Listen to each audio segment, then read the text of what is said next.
Hi friends, ఈరోజు చెరువులో జిలేట్ అనేది కొడుతున్నాం అనమాట. సో ఎందుకు కొడుతున్నాం అనేది ఈ వీడియో ద్వారా పూర్తిగా చెప్తాను. ఫ్రెండ్స్, మీరు చూస్తున్నది గ్యాస్ నల్ డబ్బా. ఇది దీని లోపల అయితే పౌడర్ కిందగా ఉంటుంది, ప్యాకెట్ లో అయితే ప్యాకింగ్ లో ఉంటుంది. చెరువులో జిలేట్ తో పాటు వేయడానికి ఈ గ్యాస్ నల్ డబ్బాలు మొత్తం 6 అయితే కలిపాము. ఈ డబ్బాలో ఉన్న పౌడర్ ను ముందుగా లీటర్ వాటర్ తీసుకుని అయితే బకెట్ లో బాగా కలిపేసాము. చేతితో బాగా కలిసినట్టు కలిపేసిన తర్వాత అయితే మేము జిలేట్ లో అయితే కలపడం అయితే జరిగింది. మీరు చూస్తున్నారు కదా, ఇది జిలేట్ బస్తా. ఇది మొత్తం 25 కేజీలు ఉంటుంది. విన్ మ్యాక్స్ ఆక్వా సొల్యూషన్ ఇది.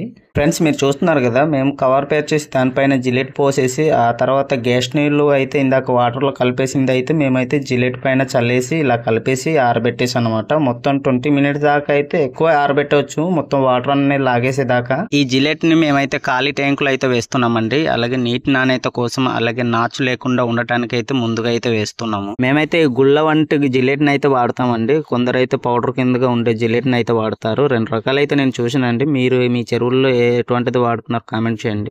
ఫ్రెండ్స్, ఈ వీడియో పూర్తి చూస్తున్నట్లయితే, ఈ వీడియో ఇన్ఫర్మేషన్ మీకు నచ్చినట్లయితే ఒక చిన్న లైక్ అండి, ఒక చిన్న సబ్స్క్రైబ్ ప్లీజ్.